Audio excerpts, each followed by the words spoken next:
Assalamualaikum warahmatullahi wabarakatuh.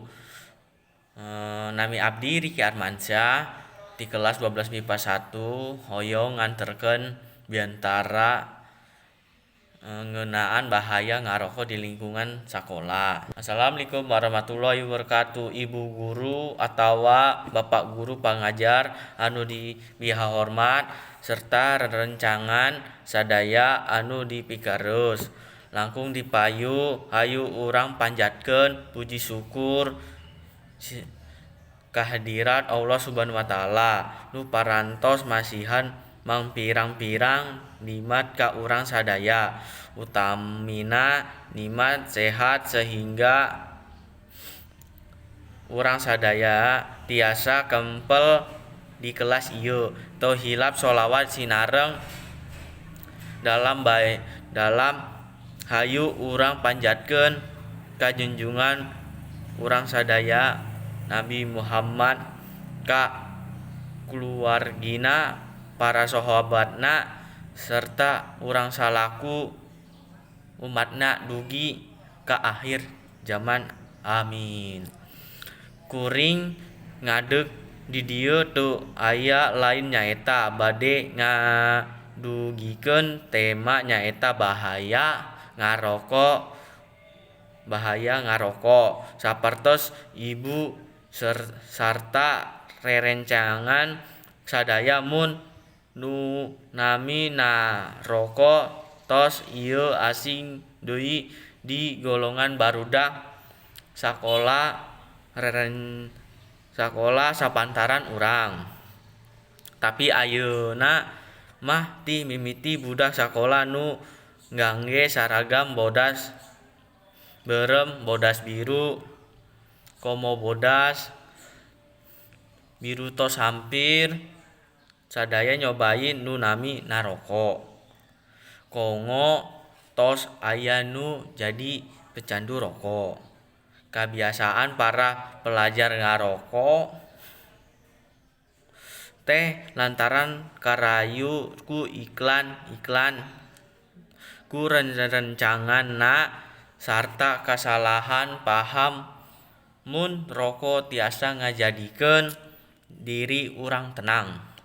Tapi eta teh salah pisan. Rokok tiasa nenangkan urang, tapi ukur sasaan. Ai bahaya nama bakal karos salilana. Bahaya rokok teh diantarana rerisiko kanker paru-paru, jantung, impotensi, ti sagi reproduksi.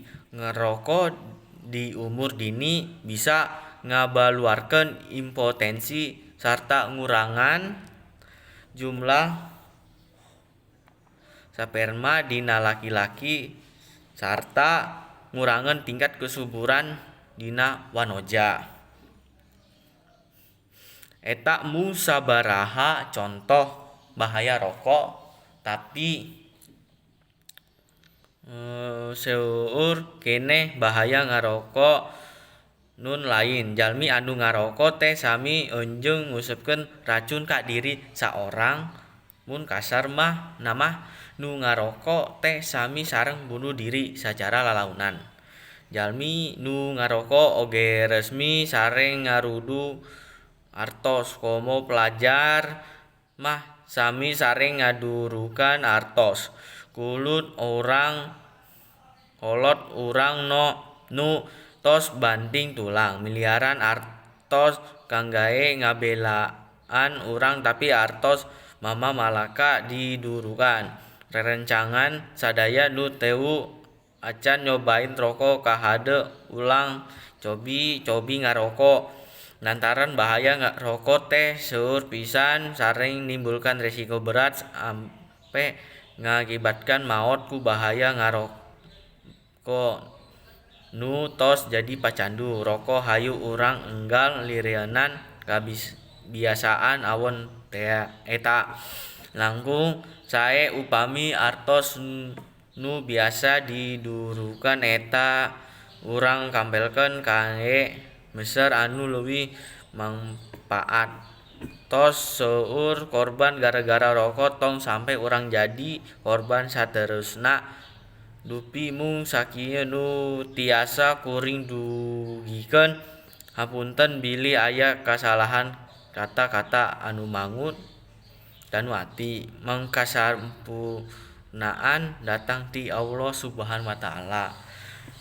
Kasalahan datang na diri abdi nyalira. Mugi-mugi biantara nu kuring ieu mangpaat kangge sadayana.